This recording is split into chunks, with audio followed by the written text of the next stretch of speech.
Então, os capacitores. Os capacitores, eles são dispositivos que nós podemos incluir em alguns circuitos eletrônicos e eles têm uma função muito específica. Tá? Quando nós utilizamos, por exemplo, o celular, quando vocês utilizam o celular ele é alimentado por uma bateria. Qual que é o problema da bateria? Ela fornece energia aos pouquinhos, de uma forma muito lenta. Mas aí, vocês querem tirar uma foto que precisa usar o flash. E nesse flash, vocês precisam emitir uma grande quantidade de energia elétrica para se transformar em energia luminosa e dar o flash. O problema é que a bateria não consegue fornecer essa grande quantidade de energia de uma forma muito rápida. Para isso, nós precisamos dos capacitores. Os capacitores eles são dispositivos, são pecinhas que nós podemos incluir em um circuito eletrônico e a função deles é armazenar energia elétrica e aí mandar tudo de uma vez. Então, eles ficam com essa energia armazenada e quando a gente precisa, por exemplo, utilizar um flash, eles mandam toda essa energia de uma vez e essa energia se transforma em luz. Tá? Então aqui nós vamos analisar um pouquinho como funcionam os capacitores e algumas situações que podem vir a acontecer, que podem vir a cair no vestibular. Por exemplo, os capacitores eles têm uma propriedade chamada capacitância, que é a propriedade característica desse capacitor, que vai falar para nós quanto de energia ele consegue acumular para uma certa diferença de potencial.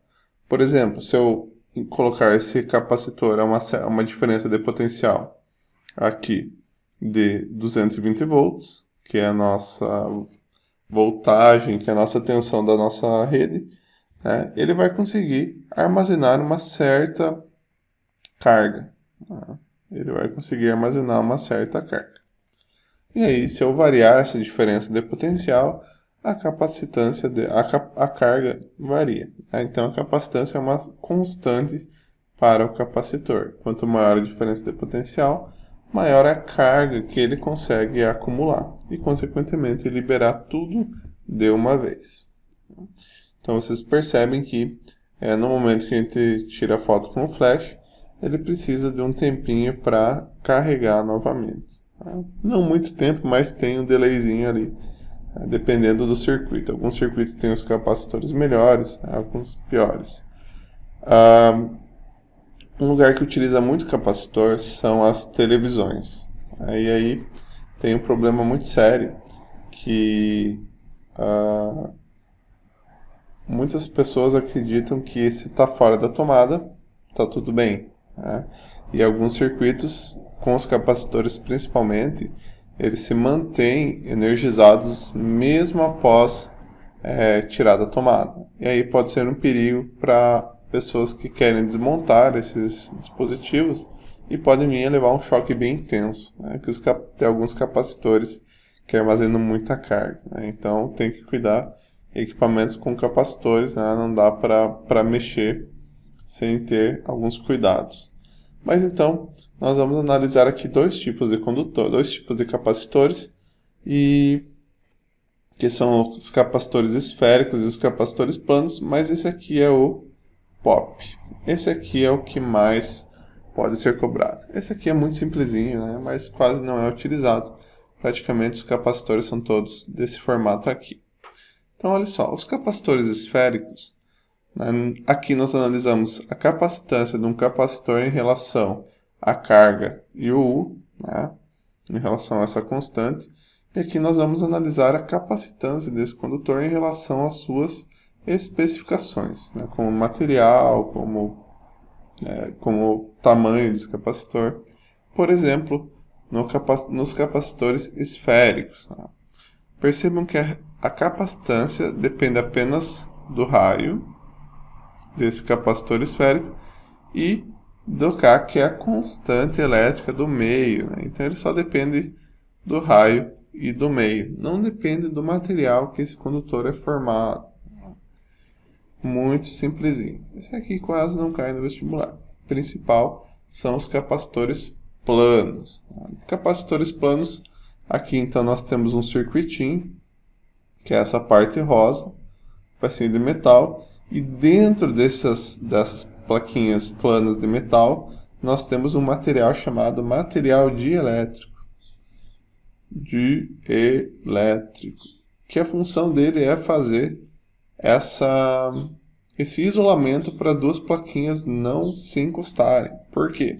Porque essa energia armazenada vai ser na forma de indução, a indução elétrica. Aqui nós vamos ter uma carga K e aqui uma carga menos carga Q, aqui uma carga menos Q. Então esses dois não vão se encostar. Esse carga aqui vai induzir uma carga nesse cara aqui. Aí aqui no meio tem que ficar isolado. Então, quais são as características que definem a capacitância desse nosso capacitor? O E é a permissividade elétrica desse materialzinho do meio aqui. Então, quanto mais isolante for esse material, melhor. O A é a área dessa placa plana aqui, a área dessas plaquinhas, e o D é a distância entre as duas plaquinhas. Então, a capacitância num capacitor plano depende da permissividade elétrica do material, que está aqui no meio, depende da área dessa placa e depende da distância entre essas duas plaquinhas aqui. Então, aqui nós encontramos a capacitância através da proporção entre carga e diferença de potencial, tá? E aqui nós encontramos a capacitância de acordo com as especificações dos nossos capacitores. Às vezes a gente tem que usar os dois, né? Primeiro acha a capacitância aqui e depois, com uma diferença de potencial, nós achamos a carga. Outras duas situações que podem acontecer nos capacitores, nós podemos encontrar qual é essa energia elétrica que é armazenada nesse capacitor. Para isso, nós podemos utilizar um gráfico carga por diferença de potencial. Quanto maior a diferença de potencial, maior a carga. Eles são diretamente proporcionais. Aí, nós só precisamos encontrar a área aqui, que é um triângulo. Então, nós já temos a formulazinha pronta. Q vezes U divididos por 2. Ou, se nós quisermos utilizar a carga como sendo C vezes U, aí nós temos Cu ao quadrado sobre 2. Então, são duas formas que nós podemos encontrar qual a energia elétrica armazenada nesse meu capacitor. Então, se o exercício pedir, vocês já sabem como encontrar. Algumas situações nós podemos precisar, e aqui é algo que associação de componentes eletrônicos é muito importante para vestibulares e para Enem. Então, essa aqui é a primeira que nós temos. Em seguida, nós vamos estudar, não aqui, mas no ano que vem, nós vamos estudar as associações de resistores, associações de geradores elétricos. Então, associações é uma coisa bem importante. Aqui nós temos a associação de capacitores. Algumas vezes, num circuito eletrônico, um capacitor não é suficiente para armazenar toda a energia que eu quero. E aí nós precisamos colocar mais do que um capacitor. E aí nós temos dois tipos de associações. Nós podemos associá-los em série ou em paralelo. E todos os outros componentes, por exemplo, resistores, geradores, nós vamos associá-los também ou em série ou em paralelo. Mas vamos ver qual que é a ideia de cada um deles. Uma associação em série é quando nós associamos um capacitor em seguida do outro na mesma linha. Nós podemos analisar esses aqui como sendo um fiozinho do meu circuito. Então, no mesmo fio, no mesmo ramo, nós temos um atrás do outro. E na associação em paralelo, é como se nós tivéssemos uma bifurcação aqui, e dessa bifurcação saem 3 caminhos. E aí eu tenho um capacitor em cada caminho. Então aqui associação em série, um atrás do outro, e associação em paralelo, em seguida um do outro.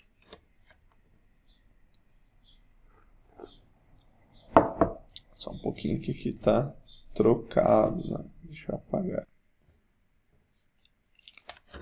Então, o nosso objetivo aqui é estudar como que vai se comportar a capacitância total, né? Então, se eu substituísse essas 3 capacitores aqui e esses 3 capacitores por um capacitor só, que nós chamamos de capacitor equivalente, qual que vai ser o valor da sua capacitância? Também nós podemos analisar como que vai se comportar a carga desses 3 capacitores aqui, né? E também nós podemos analisar como que vai se comportar a diferença de potencial nesses capacitores. Começando pela associação em série. Nós temos o capacitor C1, capacitor C2 e C3. E aí como que vai funcionar? A diferença de potencial total do meu circuito, por exemplo, 220 volts, vai se dividir entre eles. Então esse caninho aqui ele vai ficar com uma parte, por exemplo, 80 volts. Esse aqui com uma parte, por exemplo, 80. Vamos colocar valores, podem ser diferentes, né? 70 volts. E esse caninho aqui com o que sobrou. 80 mais 70 é 150, sobrou também 70 volts. Vou colocar valores diferentes aqui, para ficar 70, 70. 20 volts. Então aqui deu 100, aqui vai ficar com 120 volts. Tá? Então, a diferença de potencial total, por exemplo, 220 volts, se divide entre eles. De acordo com a capacitância de cada um vai ficar com uma diferença de potencial. Mas a carga precisa obrigatoriamente ser igual entre eles. Tá? Esse caninho aqui vai ter uma carga aqui, vai induzir aqui uma carga menos que vai, né, se propagar para cá e vai induzir aqui uma carga aqui uma carga aqui. Então, tudo precisa ficar igual. Né? A carga entre eles tem que ser todos iguais. E aí, para nós encontrarmos o capacitor equivalente, nós podemos fazer a seguinte formulazinha. Tá? Ele vai ser a soma do inverso. 1 sobre o capacitor equivalente é igual a 1 sobre C1, mais 1 sobre C2, mais 1 sobre C3. E aí nós encontramos o capacitor equivalente, que é, né, a resultante entre as 3 capacitâncias. Né? Tem uma setinha aqui para capacitores que vai ser os principais casos. Né? Vai ser muito raro eu ter 3 capacitores diferentes. Geralmente nós vamos ter capacitores iguais ou apenas 2 capacitores. Aí quando eu tiver capacitores iguais, por exemplo, todos eles valem 30. 30, 30, 30, o valor da capacitância aqui. Aí, farads, né? Capacitância aqui, se falar do principal, que é a unidade, né? F, que é o farad. Então, eu tenho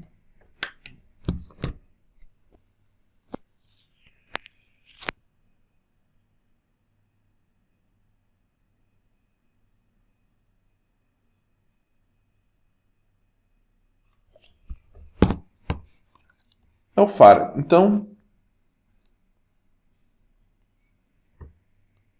qual que é a ideia? Se eu tenho, vamos supor que todos esses capacitores aqui valem 30. 30, 30, 30.